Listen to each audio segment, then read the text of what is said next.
Good evening, I'm Maggie Newland. Thanks so much for joining us.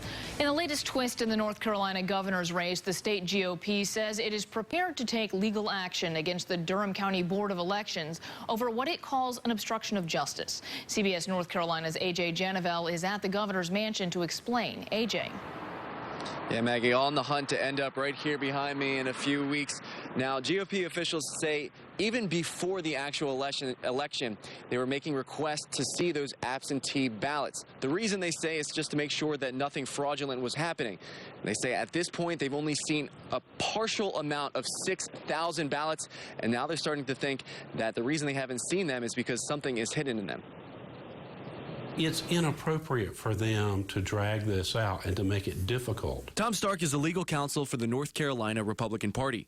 He tells me he's requesting the State Board of Elections to intervene with the absentee ballot issue with the Durham Board of Elections. We're just asking the State Board to make sure that this process occurs expeditiously.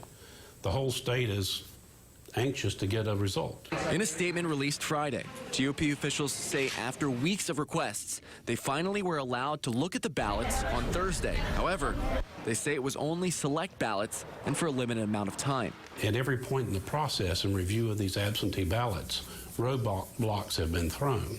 North Carolina GOP Executive Director Dallas Woodhouse says the Durham Board of Elections has, quote, willfully and proudly violated the law for nearly a month. But the spokesperson for the Durham Board of Elections says after receiving directions from the state to recount 94,000 ballots, they could no longer spare the personnel needed to oversee the GOP's absentee ballot request.